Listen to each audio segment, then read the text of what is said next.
আসসালামু আলাইকুম শিক্ষার্থীরা। এইচএস টিউশনের পক্ষ থেকে জানাই অনেক অনেক শুভেচ্ছা ও অভিনন্দন। এইচএস টিউশনের পক্ষ থেকে আমি তোমাদের সাথে আছি আব্দুল গফর মাহফুজ স্যার। আশা করি মহান আল্লাহ তাআলার অশেষ রহমতে তোমরা সবাই ভালো আছো। আলহামদুলিল্লাহ, আমিও তোমাদের দোয়া আগে থেকে অনেকটাই সুস্থ। গত বেশ কিছুদিন যাবত আমার ইউটিউব চ্যানেল, আমার ফেসবুক প্রোফাইল, ফেসবুক পেজে কোনো ভিডিও দেওয়া হয়নি। এর পেছনের কারণ আমি অসুস্থ ছিলাম, যেটা আমি লাস্ট একটা ছোট ভিডিওতে এক্সপ্লেন করার চেষ্টা করেছি। তো আজকে আমরা যে বিষয়টা নিয়ে আলোচনা করব সেটা হচ্ছে আমাদের লাস্ট একবার শেষ ক্লাসের পরিমাপের অধ্যায় নিয়ে আলোচনা করেছিলাম, অষ্টম শ্রেণীর পরিমাপ অধ্যায়। সেই অষ্টম শ্রেণীর পরিমাপের অধ্যায়ের কিছু অঙ্ক নিয়ে আজকে আমরা আলোচনা করব। তো তোমাদের কাছে একটা রিকোয়েস্ট, ভিডিওটি বিন্দু পূর্বে স্কিপ না করে সম্পূর্ণ দেখবে, এবং যারা এখন পর্যন্ত চ্যানেলটি সাবস্ক্রাইব করেনি আজই সাবস্ক্রাইব করে ফেলবে, পাশে থাকা বেল আইকনটি ক্লিক করে দিবে, যাতে পরবর্তী যে ভিডিওগুলো দেওয়া হয় সেগুলোতে সরাসরি পৌঁছায় তোমাদের নিকটে। তো চলো কথা না বাড়িয়ে ভিডিওটি শুরু করা যাক।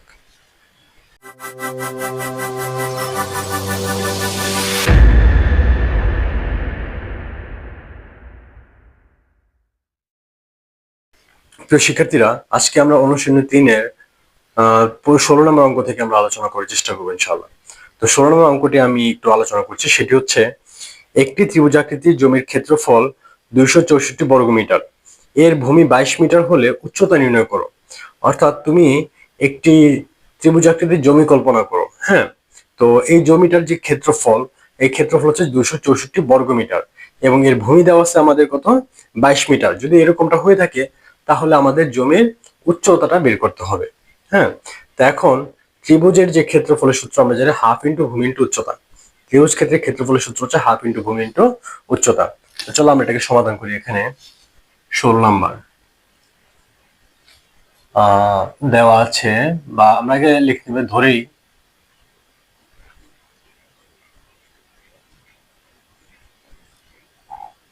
জমির উচ্চতা সমান হচ্ছে ক মিটার। এটা আমরা ধরে নিলাম, যেহেতু আমাদেরকে উচ্চতাটা বের করতে বলছে আমরা এটাকে ধরে নিলাম। দেওয়া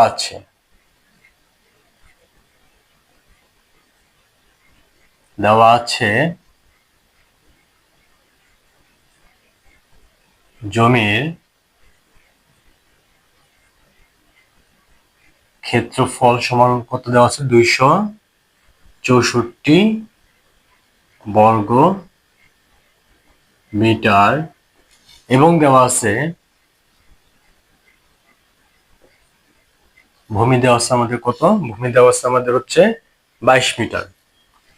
22 মিটার। তাহলে ক্ষেত্রফল দেওয়া আছে, ভূমি দেওয়া আছে, আমার উচ্চতাটা বের করতে হবে। তাহলে আমরা জানি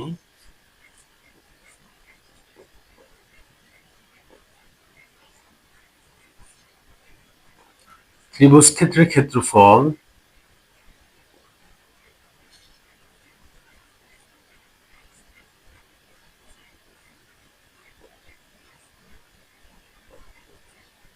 সমান হচ্ছে হাফ ইন্টু ভূমি ইন্টু উচ্চতা। আচ্ছা, ক্ষেত্রফল আমার দেওয়া আছে 264 বর্গমিটার। তাহলে আমি এটা পরিবর্তে লিখতে পারি 264 বর্গমিটার, 64 বর্গ গুণ সমান হাফ গুণ ভূমি দেওয়া আছে আমাদের 22, আর উচ্চতা আমরা ক ধরেছিলাম, আমরা মানগুলো বসালাম। আচ্ছা, এখন যদি আমরা এটাকে ক্যালকুলেট করি বা কাটাকাটি করি, এটা দিয়ে 2 দিয়ে যদি 22 কে কাটি তাহলে আসে আমাদের 11, কারণ 11 দুগুণে 22। আচ্ছা, এখন এই 11 দিয়ে আমি কি করব, 264 কে ভাগ দেব। তাহলে ক সমান হচ্ছে 264 ভাগ হচ্ছে আমাদের 11, বা ক আমাদের দাঁড়ায় হচ্ছে, ক আসে আমাদের হচ্ছে 11 দিয়ে যদি 264 কে ভাগ করি তাহলে আসে আমাদের 24, তাহলে হচ্ছে আমাদের 24 মিটার। অতএব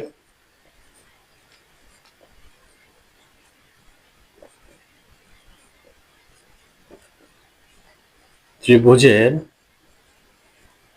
উচ্চতা আমাদের কত মিটার, 24 মিটার। এটা হচ্ছে আমাদের অ্যান্সার। আশা করি তোমরা অঙ্কটি বুঝতে পেরেছো। তোমাদের বোঝার সুবিধার্থে আমরা আরেকবার আলোচনা করছি। আমাদের প্রশ্নটি ছিল একটি ত্রিভুজাকৃতির জমির ক্ষেত্রফল 264 বর্গমিটার এবং এর ভূমি দেওয়া আছে আমাদের 22 মিটার। উচ্চতা কত সেটা বের করতে বলছে। তাহলে আমি কি লিখেছি, আমি লিখেছি ফার্স্ট টাইম ধরে নিছি জমির যে উচ্চতা, ধরে নিছি জমির উচ্চতা হচ্ছে আমাদের কত মিটার, ক মিটার, এটা আমরা ধরে নিলাম। আমরা ক মিটারের মানটা বের করবো, অর্থাৎ এই ক এর মানটা আমরা বের করবো। আচ্ছা, দেওয়া আছে আমাদের কি কি দেওয়া আছে প্রশ্নে, আমাদের জমির ক্ষেত্রফল দেওয়া আছে এবং আমাদের ভূমি দেওয়া আছে। আমি এই দুইটা জিনিস এখানে লিখে নিলাম। আর এই যেটা লিখছি এটা হচ্ছে আমাদের সূত্র, এটা হচ্ছে ত্রিভুজ ক্ষেত্রের ক্ষেত্রফলের সূত্র, ত্রিভুজ ক্ষেত্রের ক্ষেত্রফলের সূত্র, এটা সূত্র। আচ্ছা, তাহলে সূত্র অনুযায়ী এখন বসালাম। এটা হচ্ছে আমাদের ত্রিভুজ ক্ষেত্রের ক্ষেত্রফলের সূত্র, এই যে হাফ, তারপরে এটা হচ্ছে আমাদের ভূমির মান, আর এটা হচ্ছে আমাদের কি উচ্চতা। এখন আমি কি করলাম, 2 দিয়ে যদি 22 কে ভাগ করি তাহলে আমাদের আসে 11। এই 11 দিয়ে আমি 264 কে ভাগ করবো, তাহলে ক সমান কি আসে, ক সমান 264 ভাগ হচ্ছে আমাদের কত, 11। 11 দিয়ে 264 কে ভাগ করলে আমাদের আসে 24 মিটার। তাহলে ক সমান কত মিটার আসলো আমাদের, 24 মিটার। অতএব ত্রিভুজের যে উচ্চতা বা ত্রিভুজের যে ভূমি, সরি ত্রিভুজের যে ত্রিভুজ ক্ষেত্রে যে জমির, এই জমির উচ্চতা হচ্ছে আমাদের 24 মিটার। আশা করি তোমরা অঙ্কটি বুঝতে পেরেছো। তারপর যদি তোমাদের কোনো সমস্যা থেকে থাকে বা তোমরা যদি কোথাও না বুঝে থাকো, অবশ্যই আমাকে বলবা, আমার সাথে কন্ট্যাক্ট করবে, আমি তোমাদেরকে ইন ডিটেলস আর একটু বিস্তারিত বুঝিয়ে দেওয়ার চেষ্টা করবো ইনশাআল্লাহ। সুপ্রিয় শিক্ষার্থীরা, আমাদের পরবর্তী অঙ্কটি 17 নম্বর অঙ্কটি হচ্ছে, একটি চৌবাচ্চায় 19,200 লিটার পানি ধরে, এর গভীরতা 2.56 মিটার, প্রস্থ হচ্ছে 2.5 মিটার। যদি হয়ে থাকে তাহলে দৈর্ঘ্য নির্ণয় করতে বলছে। প্রশ্নটা আরেকবার বলছি, প্রশ্ন হচ্ছে একটি চৌবাচ্চায় 19,200 লিটার পানি ধরে, মানে একটা চৌবাচ্চা বা তুমি যদি একটা ট্যাঙ্ক চিন্তা করো, সেই ট্যাঙ্কিতে আমাদের পানি ধরে কত লিটার, 19,200 লিটার পানি ধরে। এখন এই চৌবাচ্চার যে দৈর্ঘ্য, সরি এই চৌবাচ্চার যে গভীরতা, হ্যাঁ, গভীরতা আমাদের দেওয়া আছে 2.56 মিটার এবং এর প্রস্থ দেওয়া আছে 2.5 মিটার। আমাদের দৈর্ঘ্য বের করতে হবে। তাহলে অঙ্কটা করার ক্ষেত্রে আগে আমরা চৌবাচ্চার আয়তনটা বের করব পানির মাধ্যমে, তারপরে আমরা দৈর্ঘ্যটাকে ধরে সেটার সাথে আমরা আবার আয়তন বের করে দুইটাকে সমতা করে আমরা এটাকে সমাধান করে ফেলবো। চলো আমরা এটাকে তাহলে সমাধান করি। 17 নম্বর,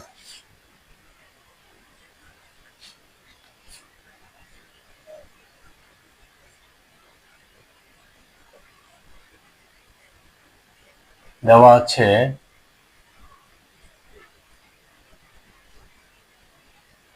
চৌবাচ্চায়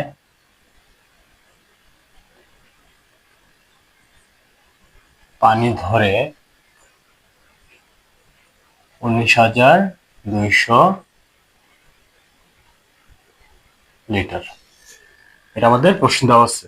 তাহলে আমরা এটা এখন আয়তনটাকে, আমরা লিটারটাকে আয়তনে কনভার্ট করে ফেলবো। এখন 19,200 লিটারকে যদি আমি আয়তনে কনভার্ট করে ফেলি, সেক্ষেত্রে আমাদের কি আসে বা এটা কত ঘন মিটার সেটা আমার বের করতে হবে। তাহলে ঘন মিটার বের করতে গেলে আমার কি করতে হবে, এটাকে 19,200কে আমি যদি 1000 দিয়ে গুণ দিই তাহলে আমার সেটা ঘন সেন্টিমিটারে বের হবে, কারণ 1 লিটার সমান হচ্ছে আমাদের 1000 ঘন, এক 1 লিটার সমান হচ্ছে আমাদের 1000 ঘন সেন্টিমিটার। তাহলে বা 19,200 গুণ 1000 ঘন সেন্টিমিটার। সাইড নোট লিখতে পারি কি আমরা, যেহেতু 1 লিটার সমান হচ্ছে আমাদের 1000 ঘন সেন্টিমিটার। তাহলে এটা কি ক্যালকুলেশন করলে আমাদের আসবে কত, 19,200 সাথে আমরা আরো যোগ করে দিলাম, তাহলে এটা হচ্ছে আমাদের ঘন সেন্টিমিটার। আচ্ছা, এখন এখান থেকে আমি বের করব কি, এখান থেকে আমি বের করব চৌবাচ্চার আয়তন। তাহলে সুতরাং চৌবাচ্চাটির আয়তন 19,200 ইন্টু 1000 লিখতে পারি, অথবা আমি 19,000 সাথে আমি 1000 গুণ দিয়ে দিতে পারি। এখানে আসবে 10 লক্ষ।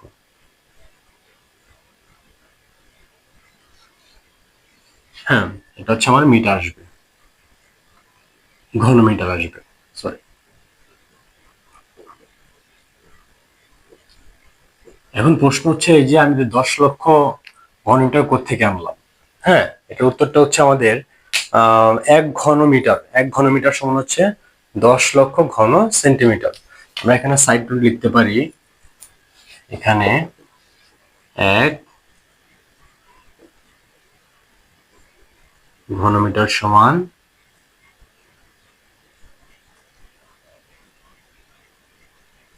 ঘন সেন্টিমিটার, আমরা লিখতে পারি। আচ্ছা, এখন যদি কাটাকাটি করি, কাটা, এটাও কাটা, 10 দিয়ে এটাকে ভাগ করলে আমাদের আসবে 19.2 ঘন মিটার। 19.2 ঘনমিটার এটা আমাদের আসলো। ওকে, এটা হচ্ছে 19.2 ঘনমিটার হচ্ছে আমার পুরো চৌবাচ্চাটার আয়তন। এখন আমার দৈর্ঘ্য বের করতে হবে। তাহলে ধরি চৌবাচ্চাটির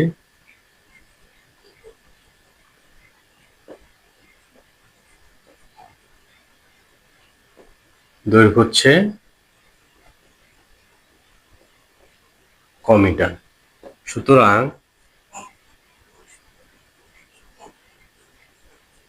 চৌবাচ্চাটির আয়তন হচ্ছে, আয়তন কি, দৈর্ঘ্য গুণ প্রস্থ গুণ উচ্চতা। তাহলে দৈর্ঘ্য ক, প্রস্থ দেওয়া আছে 2.5, উচ্চতা দেওয়া আছে 2.56 ঘন মিটার। এটাকে আমাদের ক্যালকুলেশন করলে আমাদের মান আসবে 6.4 ক, 6.4 ক ঘন মিটার। আচ্ছা, এখন দেখো এখানেও চৌবাচ্চার আয়তন বের করছি, এখানে আমি চৌবাচ্চার আয়তন বের করছি। তাহলে দুইটাকে আমি সমতা করতে পারি। প্রশ্ন মতে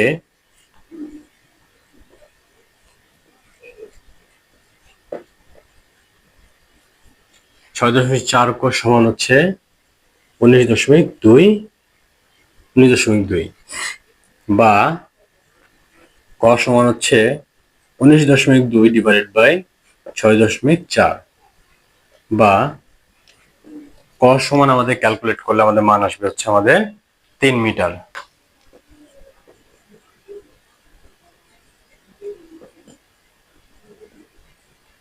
অতএব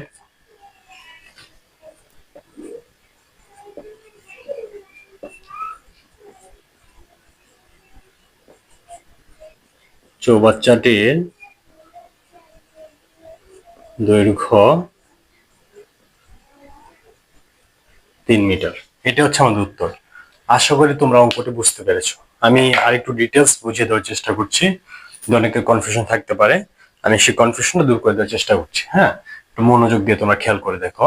দেখো আমার প্রশ্নে বলা হচ্ছে কি, একটি চৌবাচ্চায় 19,200 লিটার পানি ধরে, এর গভীরতা 2.56 মিটার এবং প্রস্থ হচ্ছে 2.5 মিটার হলে দৈর্ঘ্য কত? দৈর্ঘ্যটা বের করতে বলছে আমাদেরকে। তাহলে আমি কি লিখলাম, দেওয়া আছে চৌবাচ্চায় পানি ধরে হচ্ছে কত, 19,200 লিটার। এটা হচ্ছে চৌবাচ্চায় যেটা পানি ধরে সেটা আমি লিখলাম 19,200 লিটার আমি লিখলাম। আচ্ছা, এই যে 19,200 লিটারকে আমি কি করলাম, ঘন সেন্টিমিটার কনভার্ট করছি। কিভাবে? এই যে 1000 দিয়ে আমি গুণ দিয়ে ঘন সেন্টিমিটার রেখে কনভার্ট করছি। কেন? কারণ সাইড নোট আমি লিখে দিচ্ছি এখানে, সাইডে 1 লিটার সমান হচ্ছে 1000 ঘন সেন্টিমিটার।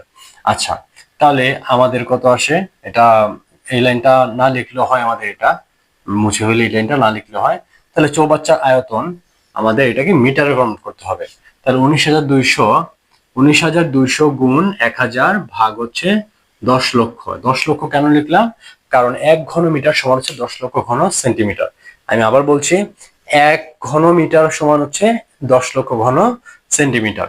এখন আমি যদি কাটাকাটি করি, এদেরকে যদি কাটাকাটি করি, আমার ক্যালকুলেশন করলে মান আসবে হচ্ছে 19.2 ঘন মিটার। এটা হচ্ছে আমার চৌবাচ্চার আয়তন, মানে যে মানটা দেওয়া সে মানের আয়তন বের করছি। আচ্ছা, আমাকে দৈর্ঘ্য বের করতে বলছে, যার জন্য আমি কি লিখেছি এখানে, ধরি চৌবাচ্চাটির দৈর্ঘ্য হচ্ছে ক মিটার। এটা আমি ধরে নিলাম এখানে। হ্যাঁ, চৌবাচ্চাটির দৈর্ঘ্য যদি ক মিটার হয়, তাহলে চৌবাচ্চাটির আয়তনের সূত্র হচ্ছে দৈর্ঘ্য গুণ প্রস্থ গুণ উচ্চতা। অর্থাৎ কোনো কিছুর যখন আয়তন বের করতে যাবো, আয়তন বের করার সূত্র হচ্ছে আমাদের দৈর্ঘ্য গুণ প্রস্থ গুণ উচ্চতা। তাহলে এই হচ্ছে দৈর্ঘ্য, এই হচ্ছে প্রস্থ, এই হচ্ছে উচ্চতা। ক্যালকুলেশন করলে আমাদের আসে 4.6 ক ঘন মিটার। আচ্ছা, এখন দেখো এটাও আমাদের আয়তন, এটা হচ্ছে আমাদের আয়তন, তাহলে দুটাকে আমরা সমতা করতে পারি। তাহলে কি লিখছি প্রশ্ন মতে, এই যে এখান থেকে দেখো প্রশ্ন মতে 4.6.4 ক সমান হচ্ছে 19.2। তাহলে এখন 4.6 গুণ আছে, অপোজিটে গেলে কি হয়ে যাবে, ভাগ। তাহলে 19.2 কে যদি আমি 6.4 দিয়ে ভাগ করি, সেক্ষেত্রে আসে আমার কত মিটার, 3 মিটার। তাহলে অতএব চৌবাচ্চাটির দৈর্ঘ্য হচ্ছে আমাদের কত মিটার, 3 মিটার। আশা করি তোমরা অঙ্কটি বুঝতে পেরেছো। তারপর যদি তোমাদের কোনো সমস্যা থেকে থাকে বা এখানে যদি কোনো কনফিউশন থেকে থাকে, তাহলে অবশ্যই আমার সাথে নক করবা, আমাকে বলবা, আমি তোমাদেরকে ইন ডিটেলস আরো ভালো মতো বুঝিয়ে দেওয়ার চেষ্টা করবো ইনশাআল্লাহ। প্রিয় শিক্ষার্থীরা, আমাদের পরবর্তী অঙ্কটি হচ্ছে অর্থাৎ এটা হচ্ছে আমাদের 18 নম্বর অঙ্কটি। সেটি হচ্ছে বলা হচ্ছে এখানে স্বর্ণ পানির তুলনায় 19.3 গুণ ভারী। আমি আবার বলছি, স্বর্ণ পানির তুলনায় 19.3 গুণ ভারী। হ্যাঁ, যদি ভারী যদি হয়ে থাকে, সেক্ষেত্রে এখন এখানে আয়তাকার একটি স্বর্ণের বারের দৈর্ঘ্য দেওয়া আছে 7.8 সেন্টিমিটার, প্রস্থ 6.4 সেন্টিমিটার এবং উচ্চতা 2.5 সেন্টিমিটার। স্বর্ণের বারটির ওজন কত, এর ওজনটা বের করতে বলছে, ভাই ভরটা বের করতে বলছে। তাহলে এটাকে আমরা ফার্স্টে কি করব, স্বর্ণের বাইরের আয়তনটা বের করব। তারপরে 1 ঘন সেন্টিমিটার 1 ঘন সেন্টিমিটার পানির ওজনের সাথে স্বর্ণের বারের যে কম্পারিজন, সেটা আমরা বের করে ক্যালকুলেট করে তারপরে আমরা স্বর্ণের বারের ওজনটাকে বের করতে পারবো। তো চলো সমাধান করি এটাকে আমরা।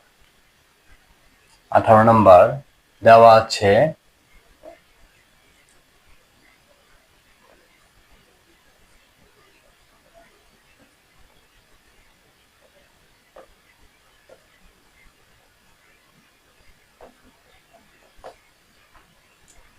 স্বর্ণের বারের দৈর্ঘ্য 7.8 সেন্টিমিটার। স্বর্ণের বারের প্রস্থ আমাদের দেওয়া আছে কত সেন্টিমিটার, প্রস্থ দেওয়া আছে আমাদের 6.4 সেন্টিমিটার। 6.4 সেন্টিমিটার। স্বর্ণের বারের উচ্চতা আমাদের দেওয়া আছে কত, 2.5 সেন্টিমিটার। 2.5 সেন্টিমিটার। তাহলে সুতরাং স্বর্ণের বারের আয়তন, আয়তন তাহলে আমাদের কত আসে, 7.8 গুণ 6.4 গুণ 2.5 ঘন সেন্টিমিটার। ঘন সেন্টিমিটার। তাহলে এখন আমি টোটাল যদি ক্যালকুলেশন করি, এই মানটা আমাদের আসবে কত সেন্টিমিটার আসে, মানটা আমাদের টোটাল ক্যালকুলেশন করলে মান আসে আমার 124.8 ঘন সেন্টিমিটার। 124.8 ঘন সেন্টিমিটার। এটা হচ্ছে আমার টোটাল স্বর্ণের ভারের যে আয়তন, সেটা আমি বের করছি। এখন আমাকে প্রশ্ন বলা আছে স্বর্ণ পানির তুলনায় 19.3 গুণ ভারী। হ্যাঁ, স্বর্ণ পানির তুলনায় 19.3 গুণ ভারী। তাহলে 1 ঘন সেন্টিমিটার বিশুদ্ধ পানির ওজন 1 গ্রাম। আমি আবার বলছি, 1 ঘন সেন্টিমিটার বিশুদ্ধ পানির ওজন হচ্ছে 1 গ্রাম। তাহলে এখানে আমরা কি লিখতে পারি, এখানে আমরা লিখতে পারি 1 ঘন সেন্টিমিটার বিশুদ্ধ পানির ওজন 1 গ্রাম। 1 ঘন সেন্টিমিটার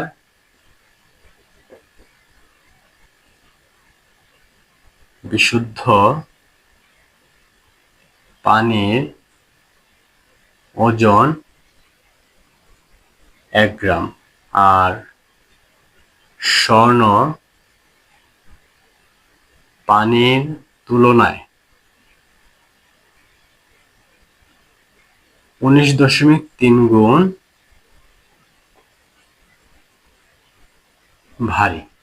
ভারী হয়ে থাকে। তাহলে স্বর্ণের বারটির ওজন, তাহলে কি লিখবো আমরা এখন, অতএব স্বর্ণের বারটির ওজন, তাহলে 1 ঘন সেন্টিমিটার স্বর্ণের বারের 1 ঘন সেন্টিমিটার স্বর্ণের বারের ওজন হচ্ছে আমাদের কত আসছে, সেটাকে লিখে নিই। 1 ঘন সেন্টিমিটার স্বর্ণের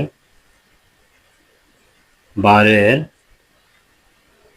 ওজন হচ্ছে আমাদের 19.3 গ্রাম।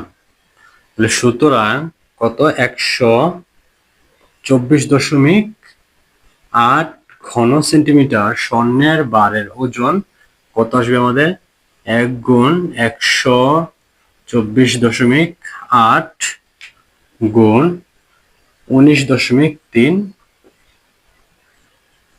গ্রাম। তাহলে এই টোটাল এটাকে যদি এখন গুণ করে আমি টোটাল গুণ করলে আমার আসবে হচ্ছে আমার 2408.64 গ্রাম।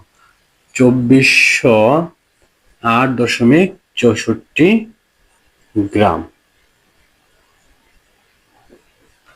অতএব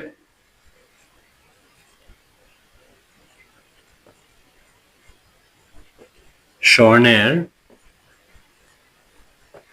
বারের ওজন হচ্ছে আমাদের 2408.64 গ্রাম। এটা হচ্ছে আমাদের অ্যান্সার। আশা করি তোমরা অঙ্কটি বুঝতে পেরেছো। আমি আরেকটু আলোচনা করছি। প্রশ্নটি হচ্ছে আমাদের একটি স্বর্ণের বার, প্রশ্নটি ছিল কি আমাদের স্বর্ণ পানির তুলনায় 19.3 গুণ ভারী। আয়তাকার একটি স্বর্ণের বারের দৈর্ঘ্য হচ্ছে 7.8 সেন্টিমিটার, প্রস্থ হচ্ছে 6.4 সেন্টিমিটার এবং উচ্চতা হচ্ছে 2.5 সেন্টিমিটার হলে এর যে ওজন সেটা বের করতে বলছে। স্বর্ণের বারটির ওজন কত সেটা বের করতে বলছে। তাহলে আমরা এখানে কি লিখলাম, আমাদের এই যে দুটো কিন্তু প্রশ্নে আমাদের দেওয়া আছে, এখান থেকে দুটো প্রশ্ন দেওয়া আছে। স্বর্ণের বারের দৈর্ঘ্য লিখলাম, স্বর্ণের প্রস্থ লিখলাম, স্বর্ণের বারের উচ্চতা লিখলাম। তাহলে এখন এটা হচ্ছে আমাদের স্বর্ণের বারের যে আয়তন, সে আয়তনটা আমরা বের করছি। আয়তনটা আমাদের কত আসে 124.8 ঘন সেন্টিমিটার। এটা হচ্ছে আমাদের স্বর্ণের বারের আয়তনটা আমাদের বের হলো। আচ্ছা, 1 ঘন সেন্টিমিটার বিশুদ্ধ পানির ওজন যদি 1 গ্রাম হয়ে থাকে, আবার স্বর্ণ যদি পানির তুলনায় 19.3 গুণ ভারী হয়, তাহলে সেক্ষেত্রে 1 ঘন সেন্টিমিটার স্বর্ণের বারের ওজন হচ্ছে 19.3 গ্রাম। আমি আবার বলছি, 1 ঘন সেন্টিমিটার স্বর্ণের বারের ওজন হচ্ছে 19.3 গ্রাম। তাহলে 124.8 ঘন সেন্টিমিটার স্বর্ণের বারের ওজন অবশ্যই বেশি হবে। তাহলে বেশি হলে কি হবে, আমাদের এই টোটালটা গুণ হবে। 1 গুণ 124.8 গুণ 19.3, টোটালটাকে গুণ করলে আমাদের আসে 2408.64 গ্রাম। 2408.64 গ্রাম। অতএব স্বর্ণের বারের ওজন হচ্ছে আমাদের কত? অতএব আমাদের অ্যান্সারটা হচ্ছে কি, স্বর্ণের বারের ওজন আমাদের দাঁড়ায় 2408.64 গ্রাম। আশা করি তোমরা অঙ্কটি বুঝতে পেরেছো। তারপর যদি তোমাদের কোথাও কোনো কনফিউশন থেকে থাকে বা সমস্যা থেকে থাকে, তবে অবশ্যই আমাকে বলবা। আমি তোমাদেরকে ইন ডিটেলস আরো বিস্তারিত বুঝিয়ে দেওয়ার চেষ্টা করবো ইনশাআল্লাহ। তো সুপ্রিয় শিক্ষার্থীরা, আজ আর নয়, আশা করি যে অঙ্কগুলো আলোচনা করা হয়েছে তোমরা সবগুলো অঙ্ক মনোযোগ দিয়ে বুঝতে পেরেছো। এবং যদি কোথাও কোনো সমস্যা হয়ে থাকে বা আমার কোনো ভুলভ্রান্তি হয়ে থাকে, তাহলে অবশ্যই সেটা আমাকে ধরে দেওয়ার চেষ্টা করবে ইনশাআল্লাহ।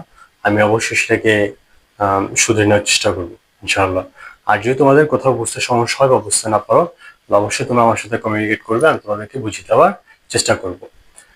যদি ভিডিওটি ভালো লেগে থাকে তাহলে অবশ্যই একটি লাইক এবং একটি কমেন্ট করবে এবং আমার ইউটিউব চ্যানেলটি সাবস্ক্রাইব করে ফেলবে। আর পাশাপাশি আমার যে ফেসবুক পেজ এবং ফেসবুক প্রোফাইল আছে সেখানে একটি লাইক এবং ফলো দিয়ে রাখবে। তো পরিশেষে মহান আল্লাহ তাআলার কাছে তোমাদের সকলের জন্য দোয়া করে আমি আব্দুল গাফফার মাহফুজ স্যার এখানে বিদায় নিচ্ছি। আসসালামু আলাইকুম রহমতুল্লাহি ওয়া বারাকাতুহু।